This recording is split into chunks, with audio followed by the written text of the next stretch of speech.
Hello everyone, this is Arun Kumar. Welcome to study UP board पर।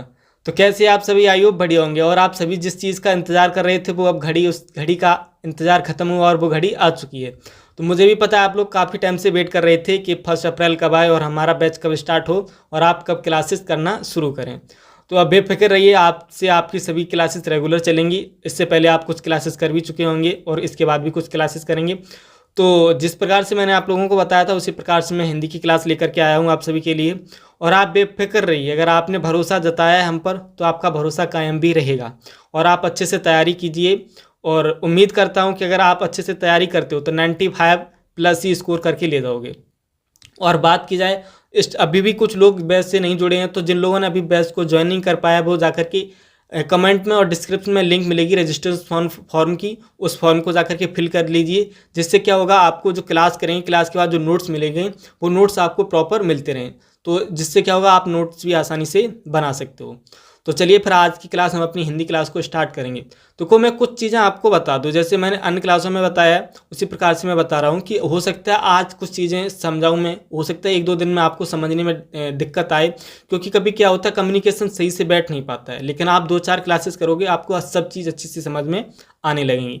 तो ऐसा नहीं कि एक क्लास करने के बाद को नहीं कुछ समझ में नहीं, आप वेट करो 1-2 क्लास कीजिए, उसके बाद आपको सभी चीज़ें रिदम में समझ में आने लगेंगी। तो चलिए फिर आज की क्लास को स्टार्ट करते हैं। और जैसे मैंने आपने बताया था कि सबसे पहले हम सिलेबस डिस्कस करना है, क्योंकि हम समझें तो क्या आखिर इस चीज़ में हमें पढ़ना क्या है, हिंदी में हमें किन चीज़ों को पढ़ना है, कैसे पढ़ना है, तो वो सारी जानकारी हमारे पास होनी चाहिए। तो चलिए फिर बिना टाइम वेस्ट किए स्टार्ट करते हैं और सबसे पहले हम सिलेबस को ही समझते हैं। तो सिलेबस में बात की जाए तो जैसे मैंने आप लोगों को बताया था, ये हमारा बैच का नाम क्या है, तेजस्वी बैच, जो सन 2026 के एग्ज़ाम के लिए है। और सब्जेक्ट हमारा हिंदी हो गया है। अब बात करते हैं सिलेबस की। तो सिलेबस में देखो, सबसे पहले हम किससे पढ़ेंगे, गद्य को पढ़ेंगे। कि गद्य में क्या होता है, जब शुरुआती बात की जाती है तो शुरुआत हमारी कहाँ से होती है, गद्य का विकास और संक्षिप्त परिचय। यानी गद्य का विकास कैसे हुआ ये हमें समझना होता है। कोई भी चीज़ होती है, जैसे किसी के बारे में समझते हो, जैसे तुम्हें कानपुर जाना है, अब तो हमें पता तो होना चाहिए रोड कहाँ से आ रही थी, कहाँ के लिए जा रही है, तो ये रास्ते हमें पता होने चाहिए। तो इसी प्रकार से सबसे पहले हम गद्य क्या होता है, गद्य का विकास वगैरह समझेंगे। उसके बाद हमारे चैप्टर स्टार्ट हो जाते हैं जो गद्य में दिए जाते हैं। तो ये मैंने चैप्टर के लेखक के नाम और चैप्टर के नाम दोनों ही लिख रखे हैं, तो आप आसानी से समझ सकते हो। तो जैसे हमारा फर्स्ट चैप्टर हो जाएगा आचार्य रामचंद्र शुक्ल। आचार्य रामचंद्र शुक्ल द्वारा क्या चैप्टर लिखा गया है, मित्रता। तो फर्स्ट चैप्टर हम मित्रता पढ़ेंगे जो आचार्य रामचंद्र शुक्ल द्वारा लिखित है। सेकेंड चैप्टर हमारा हो गया है ममता, जयशंकर प्रसाद द्वारा लिखित है। नेक्स्ट चैप्टर की बात की जाए तो क्या लिखूं, पद्मलाल पुन्नालाल बख्शी द्वारा, ये है चैप्टर। नेक्स्ट है भारतीय संस्कृति, तो ये डॉक्टर राजेंद्र प्रसाद का है। नेक्स्ट है ईर्षा तू ना गई मेरे मन से, ये रामधारी सिंह दिनकर का है। नेक्स्ट चैप्टर 6 चैप्टर है हमारा अजंता, ये भगवत शरण उपाध्याय द्वारा लिखित है।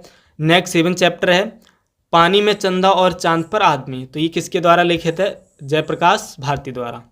नेक्स्ट बात की जाए तो टोटल हमें 7 चैप्टर ही पढ़ने, किसमें, गद्य के अंतर्गत हमें 7 ही चैप्टर को पढ़ना है। उसके बाद हमारा जो स्टार्ट हो जाएगा वो काव्य संकलन हो जाएगा, तो हमें काव्य पढ़ना है। काव्य की बात की जाए तो काव्य में सबसे पहले हम काव्य का विकास देखेंगे, उसका संक्षिप्त परिचय वगैरह जानेंगे। उसके बाद हमारे जो काव्य के जो चैप्टर वगैरह हैं वो स्टार्ट होते हैं। तो फर्स्ट हमारा है पद, पद जो किसके, सूरदास द्वारा लिखित है। नेक्स्ट हो जाएगा धनुष भंग वन पथ पर, तो ये तुलसीदास द्वारा रचित है। उसके बाद सवय यानी कवित्व है, तो ये रसखान द्वारा रचित है। नेक्स्ट है भक्ति नीति, बिहारी जी द्वारा है। नेक्स्ट है चीटी, चंद्रलोक में प्रथम बार, तो ये सुमित्रानंदन पंत द्वारा रचित है। नेक्स्ट है हिमालय से वर्षा सुंदरी के प्रति, तो ये हो जाएगा महादेवी वर्मा द्वारा। नेक्स्ट है स्वदेश प्रेम, ये राम नरेश त्रिपाठी द्वारा रचित हो जाएगा। पुष्प की अभिलाषा माखनलाल चतुर्वेदी हो जाएगा। नेक्स्ट है सुभद्रा कुमारी चौहान द्वारा, जो झांसी की रानी की समाधि पर चैप्टर है। नेक्स्ट है भारत माता का मंदिर ए है, तो ये मैथिली शरण गुप्त द्वारा लिखित है। उसके बाद नंदी है जो केदारनाथ द्वारा रचित है। और अशोक वाजपेयी द्वारा है युवा जंगल भाषा एकमात्र अनंत। और लास्ट चैप्टर हमारा हो जाएगा श्री श्याम नारायण पंडित द्वारा हल्दी घाटी। यानी इसमें कुल टोटल 13 चैप्टर हैं जिन चैप्टर को हमें पढ़ना है। उसके बाद नेक्स्ट सिलेबस की बात की जाए तो अभी हमारे गद्य हो चुका है और उसके बाद काव्य हो चुका है। नेक्स्ट जो हमारा खंड आता है वो क्या आता है, खंड काव्य में ही आता है, जो खंडकाव्य में आता है जिसमें सारांश लिखने को आता है, जैसे तुमुल वगैरह हो गई, ये कहानियाँ वगैरह आती हैं, तो ये डिस्ट्रिक्ट वाइज अलग अलग हो जाती है। तो ये मैंने आप लोगों के भरोसे ही छोड़ दूंगा, क्योंकि कुछ हर डिस्ट्रिक्ट में अलग अलग होता है, तो ये सभी के लिए पढ़ाना पॉसिबल नहीं है। तो ये आप खुद से तैयार करेंगे, यानी मैं आपको गद्य पढ़ाऊंगा, उसके बाद काव्य आता है, काव्य पढ़ाऊंगा। तो काव्य खंडकाव्य जो आता है उसे आप अपने हिसाब से तैयार कर लीजिएगा। उसके बाद आती है हमारी संस्कृत परिचय, यानी संस्कृत के चैप्टर स्टार्ट होते हैं। तो संस्कृत में कौन कौन चैप्टर हमें पढ़ने हैं, तो देखो मैं पढ़ाऊंगा तो आपको, लेकिन जब पढ़ोगे तो आपको उसी के साथ मैं हिंट करता चलूँगा कि कौन सी चीज़ हमारे लिए इंपॉर्टेंट है, किस चीज़ों को हमें फोकस करना होता है। तो वो भी आपको साथ में पता चलता रहेगा कि किन चीज़ों को हमें अच्छे से तैयार करना है और किन को नॉर्मली पढ़ के छोड़ देना है। तो सभी को तैयार करना तो पॉसिबल नहीं होता है, क्योंकि आप किसी भी सब्जेक्ट पे PhD नहीं कर रहे हो, आपको बस एग्ज़ाम क्रैक करनी है और आपको अच्छे मार्क लाने हैं।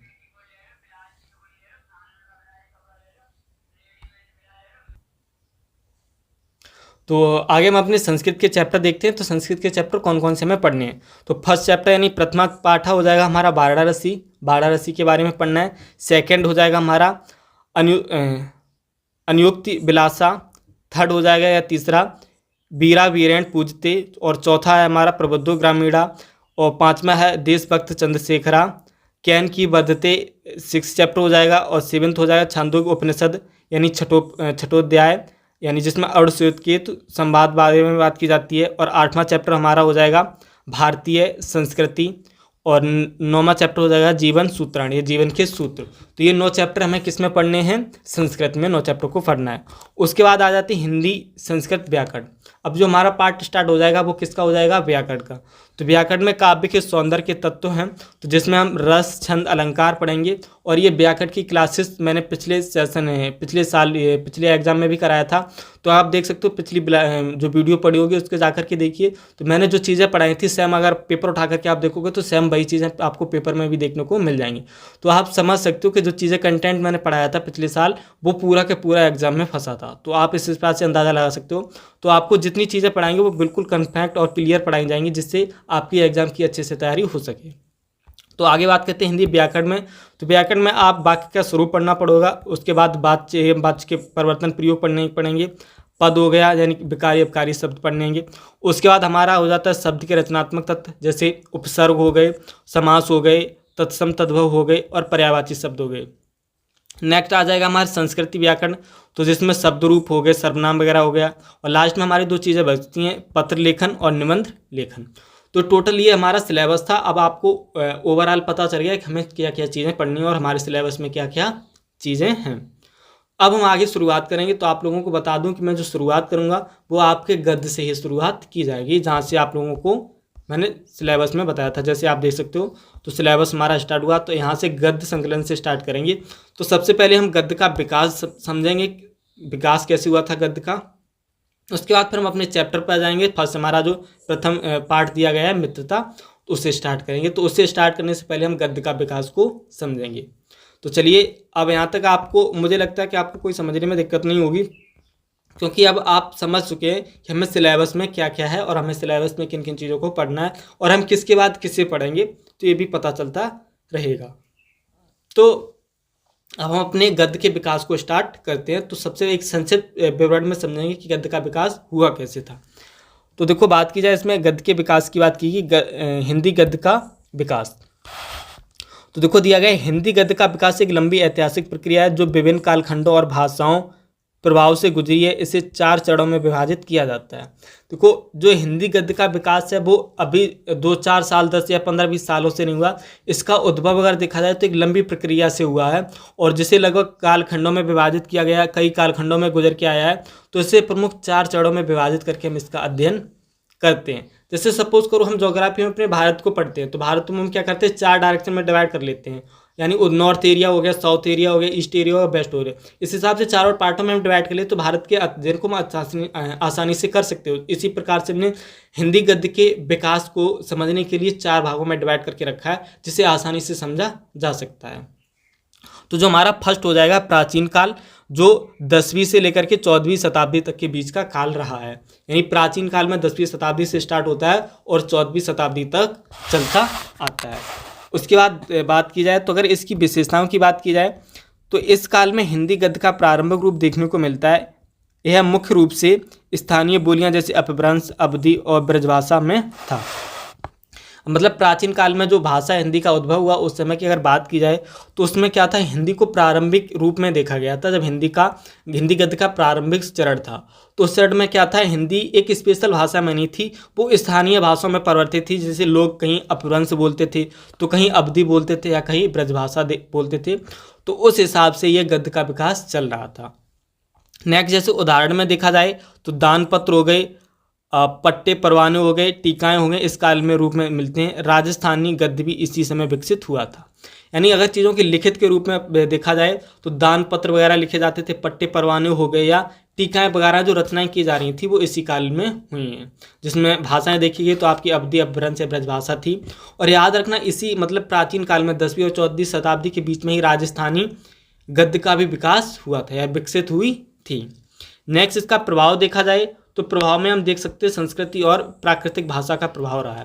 अगर इस समय इस पर प्रभाव की बात की जाए तो प्रभाव में हमारी संस्कृत और प्राकृतिक भाषा भी आ जाएंगी। नेक्स्ट अगर विशेषताओं की बात की जाए, प्रभाव हो गया। दूसरी हम देखते हैं, दूसरा जो हमारा काल स्टार्ट होता है वो कौन सा है, मध्यकाल।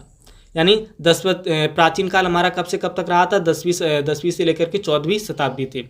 उसके बाद हमारा आ जाता है मध्यकाल। मध्यकाल 14वीं शताब्दी से 18वीं शताब्दी तक रहा। तो आगे देखते हैं इसकी विशेषताओं की बात की जाए तो विशेषताओं में इस काल में गद्य का विकास धीरे धीरे हुआ।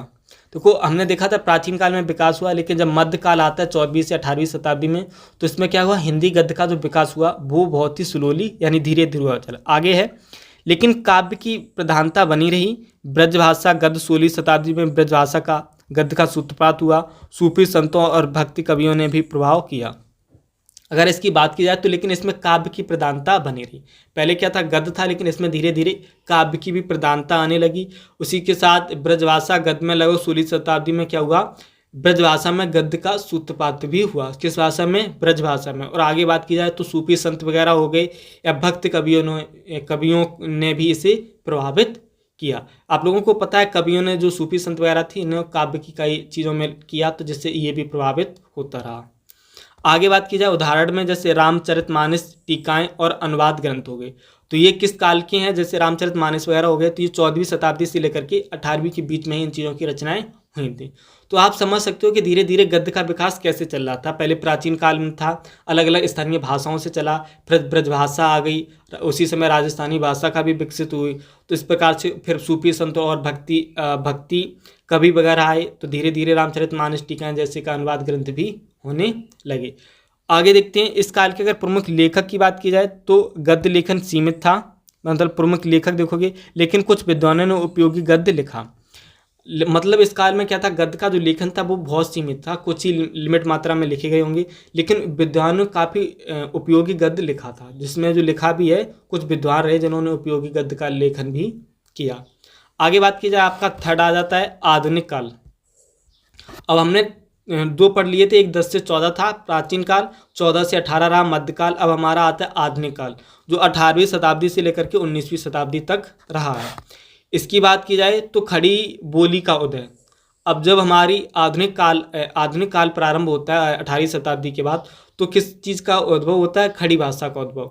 खड़ी भाषा क्या होती है, जो हम बोलते हैं, अगर हम किसी क्षेत्रीय से प्रभावित न होकर के देखते हैं तो वो खड़ी भाषा बोली जाती है। खड़ी भाषा में जैसे देखते हो नॉर्मली दिल्ली के लोग अगर देखते हो तो वो नॉर्मल किस में बोलते हैं, खड़ी भाषा का ही प्रयोग करते हैं। आगे देखते हो, खड़ी बोली गद्य का प्रथम दर्शन 18वीं में लल्लू लाल के प्रेम सागर में देखने को मिलता है।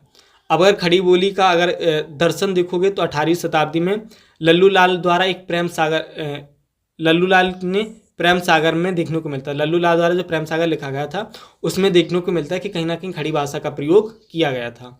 नेक्स्ट देखते हैं, अगर प्रभाव की बात की जाए तो प्रभाव में अंग्रेजी शासन और छापे खाने की स्थापना गद्य को बढ़ावा दिया। पत्रकारिता, निबंध और कहानी जैसे रूप आए। अगर इसमें प्रभाव की बात की जाए तो अंग्रेजी शासन ने छापे खाने की गद्य को बढ़ावा दिया। मतलब उस समय 18वीं शताब्दी में आपको पता है कि शासन किसका था, अंग्रेज़ों का था। तो उससे मैं क्या हुआ, छापे खाने की स्थापना हुई तो गद्य का बढ़ावा भी मिला। लेकिन उसी समय पत्रकारिता भी थी, तो वो भी कहीं ना कहीं गद्य से जुड़ी हुई थी, और निबंध और कहानी जैसी भी रचनाएं की जाने लगी थी। तो जिस प्रकार से क्या हुआ, गद्य को विकास और धीरे धीरे विकास बढ़ने लगा। आगे बात की जाए प्रमुख लेखकों की बात की जाए तो मतलब आधुनिक काल में जो प्रमुख लेखक रहे हैं तो लेखक में आपके लल्लू लाल हो गए जिसने प्रेम सागर के लेखक हैं और खड़ी बोली के जनक भी, गद्य के जनक भी माने जाते हैं।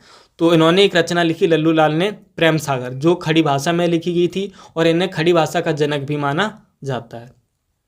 नेक्स्ट है भारतेंद्र हरिश्चंद्र, आधुनिक गद्य के पितामह जिन्होंने नाटक और निबंध लिखे। इन्हें भारतेंद्र हरिश्चंद्र को आधुनिक गद्य का क्या कहा जाता है, पितामह कहा जाता है, क्योंकि इन्होंने नाटक और निबंध लिखे थे। किसमें? हिंदी गद्य की भाषा में, खड़ी बोली में इन्होंने किया था।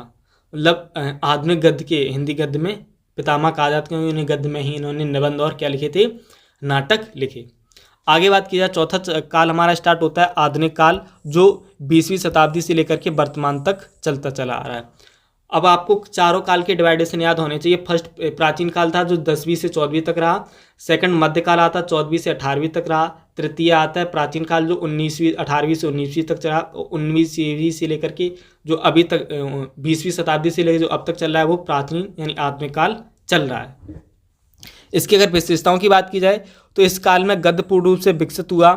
विभिन्न विधाएं जैसे निबंध, कहानी, उपन्यास, नाटक, संस्मरण लोकप्रिय हुए। अब अगर आज बात की जाए तो इससे विकास की बात की जाए तो इस काल में बहुत से विकास हुआ। जैसे आपको निबंध देखने को मिलेंगे, कहानी मिलेंगी, नाटक, उपन्यास, संस्मरण लोकप्रिय आदि चीज़ें अभी आ चुकी थी। प्रमुख विधाएं बात की जाए तो सृजनात्मक निबंध, प्रेमचंद निबंध, कहानी। अगर सबसे बात की जाए तो प्रेमचंद द्वारा लिखित जो कहानी थी और उनके निबंध थे ये प्रमुख रहे। उपयोगी ग्रंथ की बात की जाए तो विज्ञान लेखन हो गया और पत्रकारिता हो गया। इससे मतलब उपयोगी ग्रंथों में उपयोगिता क्या लाएगी कि लोग अब विज्ञान लेखन हो गए तो विज्ञानों का लेखन होने प्रारंभ हुआ और पत्रकारिता भी यहीं से प्रारंभ होती है। प्रमुख लेखक की बात की जाए आधुनिक काल की तो मुंशी प्रेमचंद हो गए जिन्होंने कहानी और उपन्यास के क्षेत्र में काफ़ी योगदान दिया, क्योंकि मुंशी प्रेमचंद के काफ़ी उपन्यास और कहानी प्रमुख रही हैं। सेकंड की जाए महादेवी वर्मा तो निबंध और संस्मरण, इन्होंने निबंध और संस्मरण की रचनाएं की हैं। रामचंद्र शुक्ल की बात की जाए तो ये आलोचना और निबंध रहे, इन्होंने आलोचना और निबंध पर भी अपने लेख लिखे हैं। तो आपको याद रहना चाहिए मुंशी प्रेमचंद्र हो गए, आपके महादेवी वर्मा हो गए और रामचंद्र शुक्ल हो गए, ये कैसे हैं, आधुनिक काल के कवि हैं। और आगे देखते हैं हिंदी के गद्य के विकास के कारण, यानी हिंदी का विकास किन कारणों से हुआ था। तो पहले था शिक्षा का प्रसार। शिक्षा का प्रसार किसके साथ हुआ, हिंदी शिक्षा और स्कूलों में गद्य को प्रोत्साहन दिया गया। चाहे हिंदी शिक्षा रही हो या स्कूल रही हो, इन सभी में गद्यों को प्रोत्साहन दिया गया था। मुद्रण कला, छापे खाने ने पुस्तकों और समाचार पत्रों के प्रकाशन को आसान बनाया, यानी छापे खाने 19वीं शताब्दी के बाद चीज़ें छपने लगी थी, तो जिस कारण क्या पुस्तकों और समाचार पत्रों का भी प्रकाशन हुआ, तो कहीं ना कहीं गद्य का विकास हुआ। सामाजिक सुधार की बात की जाए तो लेखकों ने सामाजिक मुद्दों को गद्य के माध्यम से उठाया था। अब आप लोग समझ सकते हो जब हम एसएसटी पढ़ते हैं तो एसएसटी के फर्स्ट चैप्टर में जब पढ़ते हैं जिसमें हम क्रांतियाँ वगैरह पढ़ते हैं तो उसमें देखो काफ़ी लेखकों या कवियों या संपादकों की भूमिका रहती थी, क्योंकि वो ऐसे लेख लिखते थे जिससे लोगों में जागरूकता आई थी। तो इसी प्रकार समझ सकते हो कि सामाजिक मुद्दों को उठा करके भी लोगों ने लेख लिखे जो कहीं ना कहीं गद्य में ही लिखे जाते थे। आगे बात की जाए भाषाई एकीकरण की तो खड़ी बोली को मानक रूप में देकर के हिंदी का मजबूत किया गया है। मुख्य रूप से अगर हिंदी गद्य को मजबूत किया है तो किसी ने किया है, वो खड़ी बोली ही रही है। और आगे कुछ ऐसे क्वेश्चन है जो बार बार रिपीटेड क्वेश्चन होते हैं जो पूछ लिए जाते हैं, इंपॉर्टेंट क्वेश्चन है। तो जैसे हो गया हिंदी गद्य की कितनी कोटियाँ हैं, तो हिंदी गद्य की 4 कोटियाँ हैं, जिसमें प्राचीन गद्य हो गया, मध्यकालीन गद्य हो गया, आधुनिक गद्य का प्रारंभ हुआ और आधुनिक गद्य हो गया। उसके बाद एक काफ़ी क्वेश्चन है जो कई बार पूछा जाता है, खड़ी बोली गद्य का प्रमुख ग्रंथ कौन सा है। तो खड़ी बोली गद्य का प्रमुख ग्रंथ कौन सा है, प्रेम सागर, जो लल्लू लाल द्वारा लिखा गया। अब इनमें से कुछ चीज़ें याद रखनी, जैसे मुंशी प्रेमचंद से लेकर के कई बार पूछा जाता है और भारतेंद्र हरिश्चंद्र से लेकर के कई बार क्वेश्चन पूछे जाते हैं। और पहला ग्रंथ पूछा जाता है खड़ी बोली का तो लल्लू लाल द्वारा रचित प्रेम सागर है। तो ये कुछ इंपॉर्टेंट क्वेश्चन है जो आपको याद रखनी होंगी। तो आई होप इसमें कुछ नॉर्मल नहीं था, ऐसे एमसीक्यू वगैरह आ जाते हैं। तो नॉर्मली हमें समझना जरूरी था कि हिंदी का जो विकास हुआ वो कैसे कैसे हुआ और किन किन चरणों में हुआ। तो अब आपको समझ में आया कि गद्य का विकास कैसे कैसे धीरे धीरे बढ़ता चला गया, प्राचीन काल में कैसे स्टार्ट हुआ, फिर धीरे धीरे रामचरितमानस इन सभी का अनुवाद किए गए, फिर पत्रकार निबंध लिखे गए, कहानी लिखी गई और धीरे धीरे चरणों में बढ़ता चला है, तो आधुनिक काल में भी आ गया, 20वीं शताब्दी से लेकर के अभी तक आधुनिक काल में भी चल रहा है। तो आई होप आपको धीरे धीरे सभी सिस्टमेटिक तरीके से इस चीज़ें समझ में आई। हो सकता है कुछ चीज़ें आपको नहीं भी समझ में आई, तो आपको ये नोट्स मिल जाएगा, आप नोट्स को एक बार पढ़ सकते हो, और अगर फिर भी अगर आपका कोई डाउट रह जाता है तो आप डाउट भी पूछ सकते हो। हालांकि यहाँ से आप परेशान होने की जरूरत नहीं है, बेसिक चीज़ें थी जो हमें जाननी थी। नॉर्मली आपको पीडीएफ मिल जाएगा, तो आप एक बार पढ़ लोगे तो आपको भी समझ में आ जाएगा। लेकिन कल से जो हम स्टार्ट करेंगे वो हम अपना चैप्टर स्टार्ट करेंगे। तो जिस चैप्टर में हम फर्स्ट चैप्टर अपना मित्रता चैप्टर पढ़ेंगे, तो उसे बहुत ही आसानी तरीके से समझाऊंगा और व्याख्या इस प्रकार से करूंगा कि आपको व्याख्या याद करने की ज़रूरत ना पड़े। चैप्टर को जब हिंदी का आप गद्य उसका एक पैराग्राफ पढ़ोगे तो पैराग्राफ पढ़ने के साथ ही साथ आपकी अनुवाद, हिंदी अनुवाद अपने आप निकल के आ जाए, आप समझ पाओ कि ये पैराग्राफ में किस चीज़ के बारे में बात की और इसका अर्थ क्या निकल रहा है, और साथ ही साथ आपकी प्रैक्टिस भी करा दी जाएगी। तो आज की इस वीडियो को ज़्यादा लॉन्ग नहीं करते क्योंकि हमारी इंट्रोडक्शन क्लास थी, चीज़ों को कैसे क्या पढ़ना है ये सब डिस्कस करना था, सिलेबस डिस्कस करना था। तो फिर आज की क्लास को यहीं पर एंड करते हैं। और आई होप आपको क्लास समझ में आई। अगर आपको वीडियो पर क्लास समझ में आ रही है और आपको सब कुछ अच्छे से चल रहा है तो लाइक कमेंट शेयर जरूर कीजिएगा, तथा साथ ही साथ चैनल को भी सब्सक्राइब करके रखिए, जिससे नेक्स्ट वीडियो की नोटिफिकेशन आपको, क्लास की नोटिफिकेशन आपको मिलती रहे। तो चलिए फिर आज की इस क्लास को यहीं पर एंड करते हैं। तो आज की इस क्लास में जुड़ने के लिए आप सभी का बहुत बहुत धन्यवाद। जय हिंद, वंदे मातरम।